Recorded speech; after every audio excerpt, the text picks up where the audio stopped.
पिता का क्रोध। रामप्रकाश जी कमरे में सो रहे थे, तभी बड़ी बहू उनके कमरे का दरवाजा जोर जोर से पीटने लगी और चीख कर बोली, बाबूजी आप कब तक सोते रहेंगे? नाश्ते का सामान ला दीजिए। सबको जाने के लिए देर हो रही है। यह ऑफिस जाएंगे और बच्चे स्कूल जाएंगे। जल्दी उठिए, नहीं तो सबकी छुट्टी हो जाएगी। यह उनके बड़े बेटे जयप्रकाश की पत्नी थी। रामप्रकाश जी ना चाहते हुए भी उठ जाते हैं। रामप्रकाश जी को अच्छी नींद भी नहीं आई थी क्योंकि उनके पैरों में बहुत ज़्यादा दर्द था। कभी भी कोई से बेटे या बहू ने उनके पैर नहीं दबाए, ना ही उनकी तबीयत के बारे में पूछते। दोनों बेटे जयप्रकाश और रवि फैमिली में ही मगन रहते। रामप्रकाश जी उठकर गेट खोलते हैं। बहू उनके हाथ में 100 रुपये का नोट रखती है। वह बड़ी ही तीखी आवाज़ में उनको सामान बताकर चली जाती है, जबकि रामप्रकाश जी के दोनों बेटे अभी पड़े हुए सो रहे थे।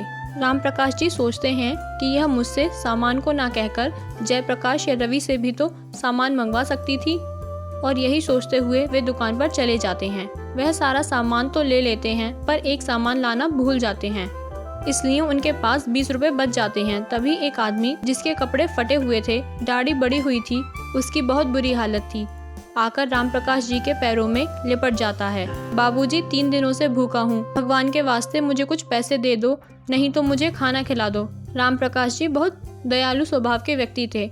उन्हें उस पर दया आ जाती है, परंतु वे सोचते हैं कि खाना कहाँ से खिलाऊंगा, बहुएं तो देंगी नहीं, इसलिए उस भिखारी को 20 रुपए दे देते हैं और घर चले जाते हैं। घर आकर वह बहू को सामान देते हैं। सामान देखकर बहू आग बबूला हो जाती है। बाबूजी तुम तो पूरा सामान भी नहीं लाए, अब नाश्ता कैसे बनाऊं? जल्दी जाकर सामान लेकर आओ। रामप्रकाश जी बहू से सामान के पैसे मांगते हैं। जितना मैंने सामान को कहा था उतने पैसे तो मैं तुम्हें दे चुकी। यह बात सुनकर बाबूजी शर्मिंदा हो जाते हैं और कहते हैं, बेटा एक गरीब आदमी मिल गया था, वह मेरे पैर पकड़कर रोने लगा कि मैं 3 दिन से भूखा हूँ, तो मेरे पास जो 20 रुपए थे मैंने उसको दे दिए।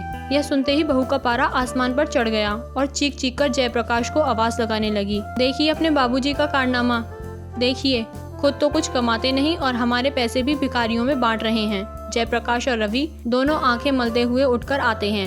रवि की पत्नी और उसके बच्चे भी आ जाते हैं। जयप्रकाश की पत्नी ने 1 की 2 लगाकर सबको उनकी बात बताई। बेटों को अपने पिता पर पहले ही गुस्सा था और अब वे और ज्यादा हो गया। बाबूजी सीधे बुढ़े पर आ गए और बोले, इस बुढ़े ने हमारी जिंदगी खराब कर दी, अब हम इसके साथ नहीं रह सकते।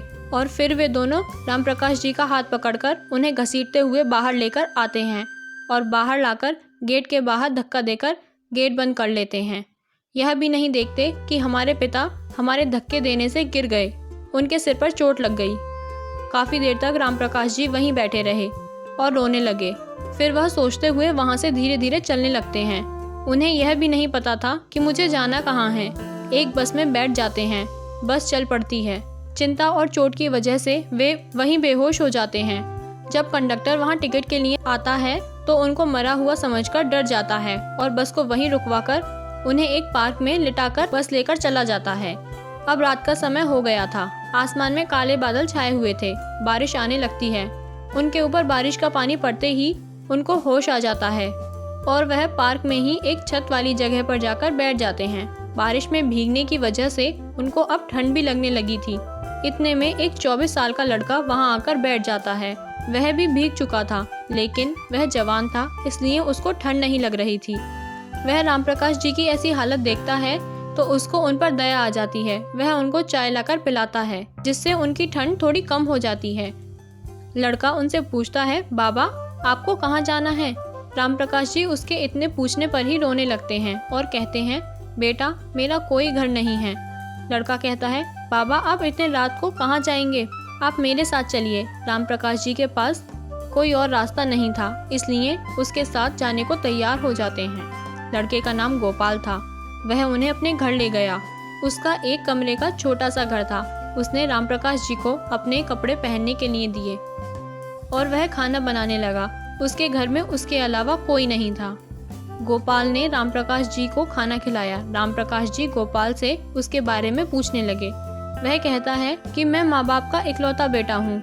मेरे माँ बाप एक एक्सीडेंट में चल बसे, अब मैं इस दुनिया में अकेला हूँ।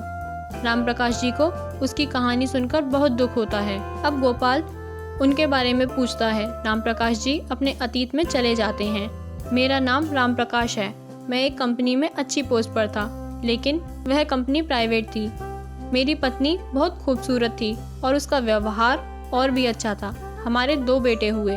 हमने दोनों बेटों को अच्छे स्कूल कॉलेज में पढ़ाया। मुझे खाना बनाने का बहुत शौक था। अक्सर नई नई डिश सबको बनाकर खिलाता। हमारी घर गृहस्थी बहुत अच्छी चल रही थी क्योंकि मेरी पत्नी बहुत अच्छी थी और सबका बहुत ध्यान रखती थी।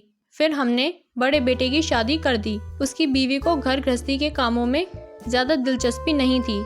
मेरी पत्नी और मैं मिलकर ही खाना बनाते। अब दोनों बेटे अच्छी नौकरी पर थे। मेरे रिटायरमेंट का समय आ गया। रिटायरमेंट से जो पैसे मिले, हमने उन पैसों से छोटे बेटे की शादी कर दी। हमने सोचा कि हमें पैसों की क्या ज़रूरत है, हमारे दोनों बेटों की अच्छी नौकरी है, हमारा खर्चा अब हमारे बेटे उठा लेंगे। परंतु हमारी दूसरी बहू भी अच्छी नहीं आई। सारा दिन अपने कमरे में पड़ी रहती। पूरा खाना बनाने की जिम्मेदारी मेरी पत्नी के ऊपर आ गई।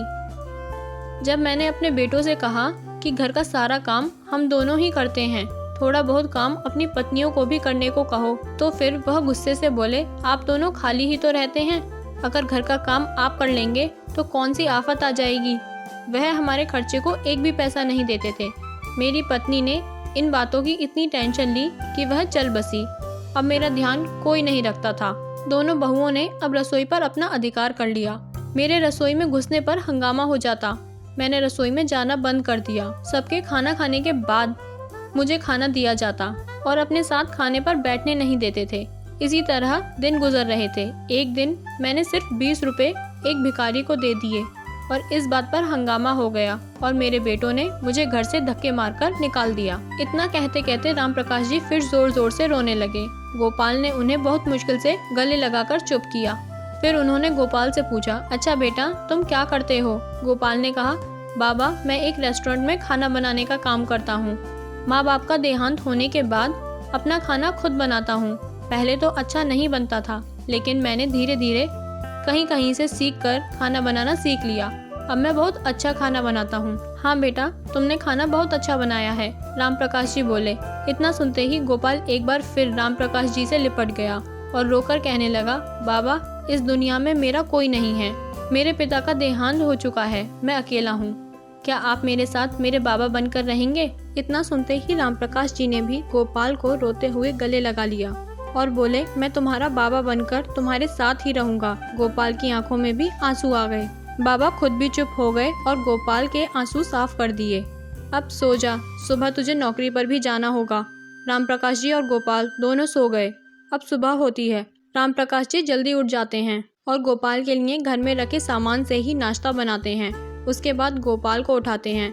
गोपाल उठकर राम प्रकाश जी को अपने पास बिठाता है और कहता है, बाबा आप बैठो, मैं आपके लिए नाश्ता बनाकर लाता हूँ। राम प्रकाश जी कहते हैं, बेटा उसकी कोई ज़रूरत नहीं है, मैंने नाश्ता पहले ही बना लिया है। गोपाल को बहुत हैरत हुई। राम प्रकाश जी बोले, चलो अब जल्दी से नहाकर नाश्ता कर लो। इतने गोपाल नहाकर निकला, तब तक राम प्रकाश जी ने नाश्ता टेबल पर लगा दिया। गोपाल ने जैसे ही थोड़ा सा खाना खाया, उसकी आंखें आश्चर्य से खुली रह गईं। इतना अच्छा खाना उसने जिंदगी में पहली बार खाया था। उसने बाबा के नाश्ते की तारीफ की और बाबा को थोड़े से पैसे देकर अपने काम पर चला गया। राम प्रकाश जी बाजार गए और घर इस्तेमाल का सामान ले आए। दोपहर को उन्होंने खाना नहीं बनाया क्योंकि सुबह का नाश्ता बचा हुआ था, वहीं उन्होंने खा लिया। शाम के समय राम प्रकाश जी ने रात का खाना बनाया। जब गोपाल आ गया, दोनों ने मिलकर खाना खाया, परंतु राम प्रकाश जी ने खाना ऐसा बनाया हुआ था कि गोपाल बिना तारीफ किए नहीं रह पाया। राम प्रकाश जी ने कहा कि बेटा, मैं काफ़ी लंबे समय से खाना बनाते आ रहा हूँ, इसलिए बहुत अच्छा खाना बना लेता हूँ। खाना खाकर दोनों सो गए। अगले दिन रेस्टोरेंट में जाकर गोपाल ने अपने दोस्तों को राम प्रकाश जी के बारे में बताया कि वह खाना इतना अच्छा बनाते हैं कि उंगलियां चाटते रह जाएं। गोपाल के दोस्तों को उसके बाबा से मिलने की और उनका खाना खाने की इच्छा हुई। उन्होंने गोपाल से उसके घर जाने को कहा। शाम को हम भी तुम्हारे बाबा के हाथ का खाना खाने तुम्हारे घर आएंगे। जब बाबा ने सब लोगों को देखा तो खुश हो गए। उन्होंने सबको खाना दिया, परंतु उन्होंने सबको थोड़ा थोड़ा ही खाना दिया क्योंकि उन्होंने इतने सारे लोगों के लिए खाना नहीं बनाया था। खाना खाकर उसके दोस्तों की आंखें खुली की खुली रह गईं। उन्होंने बाबा की खूब तारीफ की। बाबा से कहने लगे, बाबा आप हमारे साथ हमारे रेस्टोरेंट में काम करिए, खाना हम बना लिया करेंगे। आप सिर्फ हमें बता देना। बाबा कहने लगे कि नहीं बेटा, अगर मैं रेस्टोरेंट में लगूंगा तो हमारी सैलरी बंद हो जाएगी। हम अपना बिजनेस शुरू करेंगे। हम टिफ़िन सप्लाई करेंगे घरों में, दफ्तरों में और बाकी जगहों पर। आप वहाँ जाकर पता करो। गोपाल के दोस्त कल वापस आने का वादा करके चले गए। बाबा ने गोपाल को भी काम पर जाने से मना कर दिया। अगले दिन गोपाल और उसके दोस्तों ने ऑफिस और दफ्तरों में जाकर पता किया किस किस को लंच या डिनर चाहिए। बहुत लोग थे जो घर का खाना खाना चाहते थे, इसलिए उसके पास काफ़ी ऑर्डर हो गए। अगले दिन गोपाल रेस्टोरेंट जाकर अपनी सैलरी ले आया। उससे उन्होंने टिफ़िन और कुछ खाने पीने की सामग्री खरीदी। उसके बाद गोपाल और बाबा ने मिलकर सभी ऑर्डर को पूरा किया, लेकिन पहुंचाने में गोपाल के दोस्तों ने उसकी सहायता करी। जिसने भी खाना खाया तारीफ किए बिना नहीं रह सका। उसके पास ज़्यादा टिफ़िन का ऑर्डर आने लगा। गोपाल ने अब अपने दोस्तों को भी सैलरी पर अपने साथ लगा लिया। 1 महीने में ही उनके पास काफ़ी ऑर्डर इकट्ठे हो गए। अब राम प्रकाश जी ने एक होटल की जगह किराए पर ली और गोपाल और उसके दोस्तों को होटल पर काम पर लगा लिया। लेकिन सप्लाई का काम भी वह करते रहे। धीरे धीरे उनका होटल अच्छे खाने की वजह से मशहूर हो गया। राम प्रकाश जी और गोपाल के पास अच्छे पैसे जमा हो गए। उन्होंने अपने होटल की जगह खरीदी और काम शुरू किया। उन्होंने वहाँ लोगों के लिए दिन रात को ठहरने की भी जगह बनाई। अच्छे खाने और अच्छी व्यवस्था होने की वजह से उनका होटल बहुत जल्दी मशहूर हो गया। राम प्रकाश जी गोपाल के दोस्तों को भी अच्छी तनख्वाह देने लगे। फिर उन्होंने होटल के लिए एक और जगह खरीदी। ऐसे ही देखते देखते उनके 10 होटल हो गए। अब उनका नाम अखबार और मैगजीन में भी छपने लगा, क्योंकि उनके कुछ होटल बहुत ही ज़्यादा आलीशान थे। अब लोग उन्हें लाला राम प्रकाश जी कहकर बुलाने लगे। इतनी जल्दी तरक्की कोई नहीं करता है, परंतु राम प्रकाश जी की एक अखबार उनके बेटों के घर भी पहुंचता है, जिसमें अपने पिता का इतना बड़ा फोटो देखकर उनके होश उड़ जाते हैं। राम प्रकाश जी का इतना बड़ा बंगला, उनके पैसों और कारोबार को देखकर उनके बेटों और बहुओं के मन में लालच आ गया। वे सोचने लगे, अगर हम अपने पिता से माफ़ी मांगेंगे तो वो हमें माफ़ कर देंगे। उनका सारा पैसा हमारा ही तो है, आखिर इतने पैसे का क्या करेंगे। अगले दिन राम प्रकाश जी के दोनों बेटे और बहू उनके बंगले पर पहुंच जाते हैं। बंगले को देखकर उनके होश उड़ गए और चौकीदार जाने से मना करने लगा। तो वह चौकीदार के साथ झगड़ने लगे कि यह हमारे पिता का घर है, तुम हमें अंदर जाने से नहीं रोक सकते। शोर सुनकर राम प्रकाश जी और गोपाल बंगले से बाहर आ गए और बेटे और बहुओं को देखकर उनको अपनी पहली सब बात याद आने लगी। राम प्रकाश जी को देखकर उनके बेटे कहने लगे कि पिताजी देखिए, हम आ गए, अब हम भी आपके साथ रहेंगे। राम प्रकाश जी कहने लगे कि मेरा सिर्फ एक ही बेटा है, और गोपाल को गले लगा लिया। उन्होंने चौकीदार से कहा कि मैं इन्हें नहीं जानता और उन्हें धक्के मारकर बाहर निकाल दो। अब उनके बेटे और बहुएं अपने किए पर पछता रहे थे। कुछ समय बाद राम प्रकाश जी ने गोपाल के लिए भी एक लड़की देखकर शादी कर दी। गोपाल की पत्नी बहुत संस्कारी थी।